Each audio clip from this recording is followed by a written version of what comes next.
My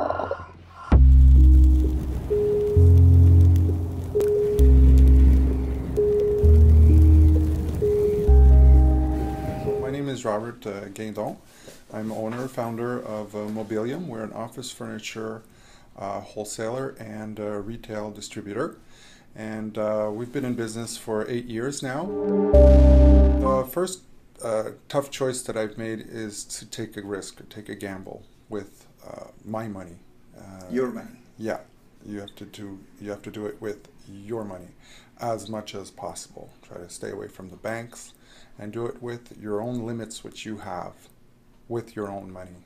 No banks would actually want to lend, so I had to pool my own money, which was the hardest part to do, is to save up. Saving up money has always been a priority for me, and I just started. It's kind of simple what I did, but I just stuck to it. I actually, when I finished my university, I had some debts, and the way I paid off my debts was by $250 a month. I'm sorry, $250 a month that I would sort of like pay off this debt. And when my debt was paid off, I just kept on going with that $250 a month that I still am putting aside every month since that day. So the biggest sacrifice is actually doing that while everybody else is buying new cars, everybody's going out, going to concerts, buying all the nice stuff. That's the hardest part, which most people don't take into account when you're starting up a business. That's the first sacrifice you sort of like have to do, in my opinion, in order to be successful, is to learn and know how to do sacrifices. And you put your money where your mouth is. If you truly believe in something, you put the money and you do it. If you don't have that commitment, and if you think that you could only risk other people's money, then I think that's just being unresponsible towards yourself and towards the people which you will be dealing with. I did all my secondary and primary, secondary, and college in English school. That's why my English is pretty good. But at home I used to always speak in French.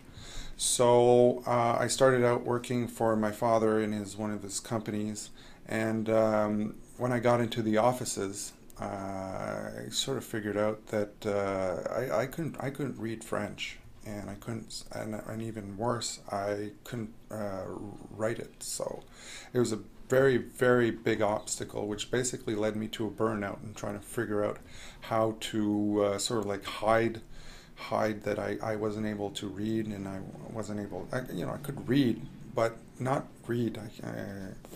And I couldn't spell it, not at all. So the tough decision which I took was to go to Sherbrooke University in French. I had to work at the same time as to going back to college, and my father did not understand why I needed to go to school. I think even he didn't even know that I couldn't read or write French. I actually don't have a final degree on a diploma, but I did pass all the courses, and I did all the work that was necessary. That led me to believe in myself that I can basically learn absolutely anything. What the hardest part is to sort of like transfer your passion into the employees. I'm constantly having a hard time as to people want to work for me, they want to do it, but when the time comes to actually putting it into action, they have sometimes a hard time sort of like, really, I got to go this extra mile for the customer. He goes, yeah, that's part of the job. That's why you work here and not anywhere else, and da da da. And sometimes these people sort of like get into their comfort zone, and you sort of like always have to be pushing into that so that they're not as comfortable satisfying the customer, because if you're not doing it, your competition is probably doing it. Every time there's a new technology, you sort of like have to jump in, make it work, do a bit more with it, and you have to keep people. Because I burned a lot of people. People have left because it's just too much work, or I put too much pressure on them. So I had to, take a seat back and see where these people are and what they want to do. It's a delicate balance. I can't really put if I had the magic wand and I tell you, but I don't think that I've put a perfect handle on it. The thing I'd like to accomplish is to have more people around me that have the same passion that I can sort of like lean on, for them to do their, be their own person within my organization, and that they are fulfilling themselves within my organization. Wow.